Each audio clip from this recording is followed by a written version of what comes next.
Picture this, it's March 2021, and the entire global economy is being held hostage, by a single ship, stuck in a ditch, for 6 days. The container ship ever given a vessel longer than the Eiffel Tower's tall was wedged completely across the Suez Canal, creating a traffic jam of world-stopping proportions. Hundreds of ships, loaded with everything from oil to iPhones, piled up on either side. The blockage halted an estimated $10 billion in trade every single day. News channels broadcast satellite images of the helpless giant, a symbol of modern commerce that was suddenly, embarrassingly, impotent. The world was glued to its screens, wondering, how on earth did this happen? How did a 120-mile shortcut through the Egyptian desert become so vital that one ship getting stuck could send shockwaves around the planet? The story of the Suez Canal isn't just about shipping lanes. It's a story of ancient pharaohs and imperial schemers, of groundbreaking engineering and heartbreaking tragedy. It's the untold story of a waterway built with blood, sweat, and ambition, a ribbon of blue that has dictated the flow of power, wealth, and war for over 150 years. This is the story of how a line drawn in the sand changed everything.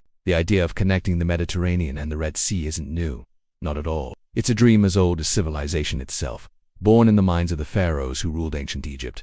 The problem was simple, but the scale was immense. Geography. Back then, sailing from Europe to Asia meant a brutal, months-long journey all the way around Africa, at the mercy of storms and treacherous coastlines.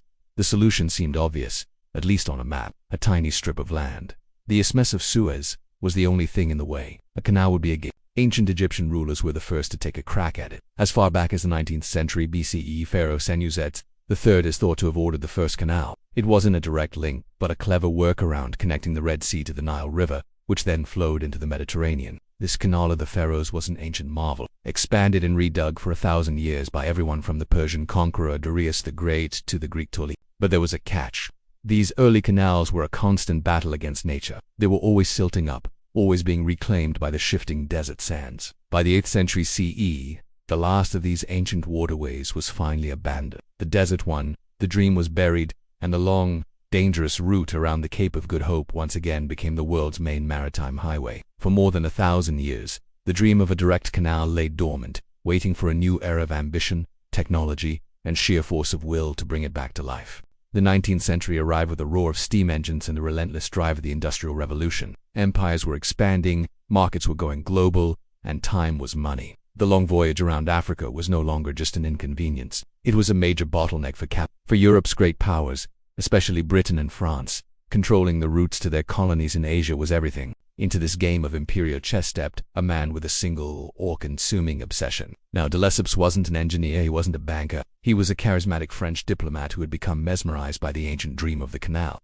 His plan was audacious: a direct sea-level canal, 120 miles long, carved straight through the desert. No locks, no rivers, just a saltwater highway connecting the Mediterranean to the Red Sea. De Lesseps was a master salesman. He framed the canal not as a French project, but as a gift to all humanity.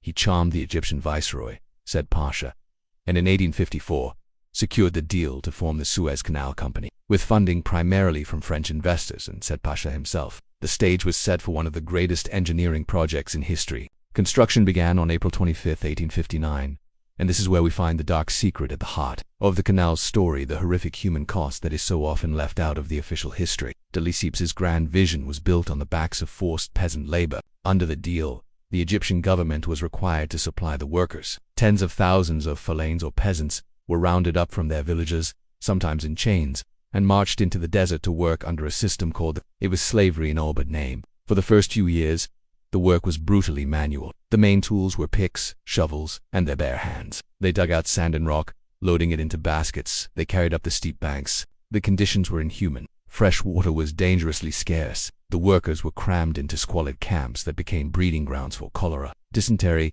and typhoid, which killed thousands. They were paid almost nothing and brutally disciplined by overseers. Over the decade of construction, it's estimated that as many as 1.5 million Egyptians were forced to work on the project. While exact numbers are lost to history, it's widely believed that tens of thousands, perhaps as many as 120,000, perished. Their bodies were buried in unmarked mass graves in the very desert they were transforming. This was the price of progress. This brutal system caused international outrage, especially from Britain, whose motives were less about humanity and more about geopolitics. The British saw the French-led project as a direct threat to their naval power and the route to India. They did everything they could to stop it. Finally, under immense international pressure, forced labor was banned in 1863. This was a crisis for Deleuze. Without free labor, how could he finish?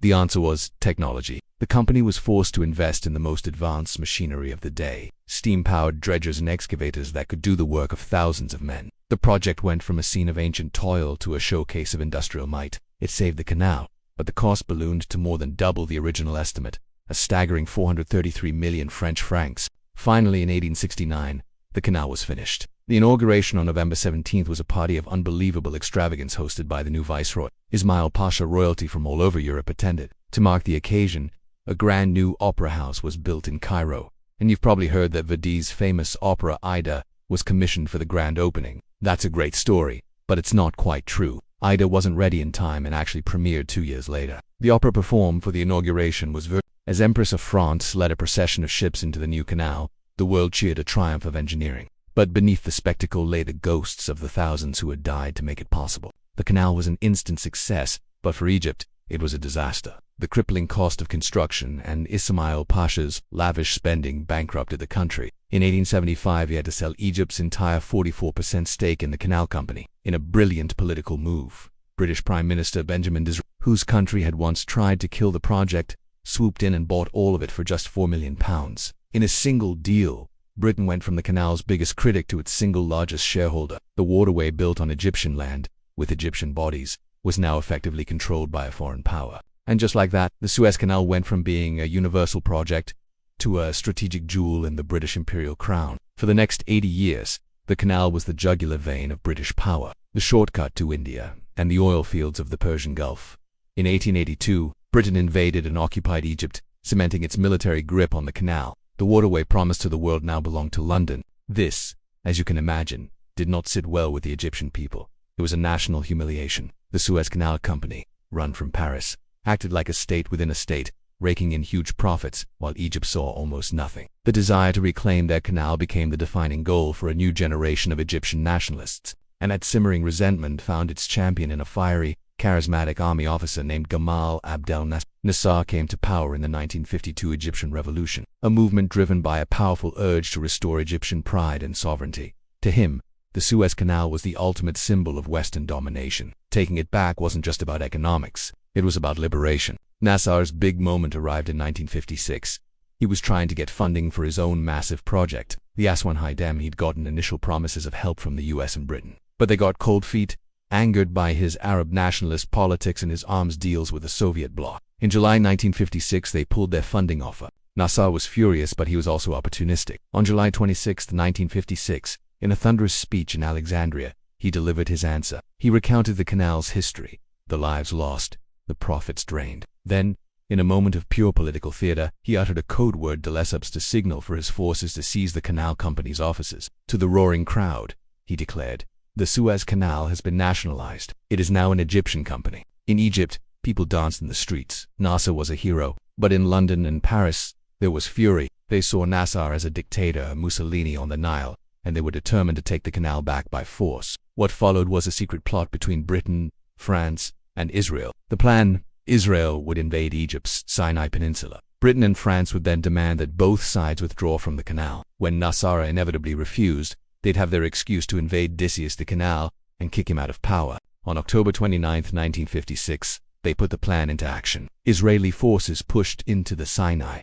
Britain and France issued their ultimatum, and after Nasser rejected it, they started bombing Egyptian airfields and dropping paratroopers into the canal zone. Militarily, it worked at first, but Nasser had one last card to play. He ordered dozens of ships to be sunk right in the middle of the canal, blocking it completely. The invasion, however, turned into a catastrophic political miscalculation. The plotters had forgotten about the new superpowers. The Soviet Union threatened rocket attacks on London and Paris. More importantly, the United States was livid. President Eisenhower was furious at his allies for their colonial-era stunt. He put the squeeze on them, threatening to sell off U.S. holdings of British government bonds, a move that would have destroyed the British economy. Checkmated, Britain was forced into a humiliating retreat, with France right behind. The Suez Crisis of 1956 was a turning point. It was a massive political win for Nasser. It signaled the end of Britain's status as a global superpower, and most importantly, it confirmed that the Suez Canal finally belonged to Egypt. But its days as a flashpoint were not over. It was blocked again, this time for 8 long years after the 1967 Six-Day War,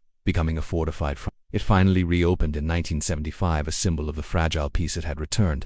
The story of the Suez Canal is a wild ride, a perfect example of how one piece of infrastructure can shape empires and define nations. If you're finding this journey as fascinating as we do, please take a second to subscribe and hit that notification bell. It really helps us bring you more of the stories that shaped our world. Once it reopened in 1975, the Suez Canal entered a whole new phase. It was no longer a symbol of colonial shame, but a source of national pride and a powerful engine for the Egyptian economy. But the world was changing fast, and the 19th century canal had a 21st century problem. Ships were getting bigger and bigger and bigger. The new generation of supertankers and container ships, some stretching 400 meters long, were pushing the canal to its absolute limits. If the canal couldn't adapt, it would become a historical relic. The solution was constant, expansive expansion. The biggest upgrade came in 2015.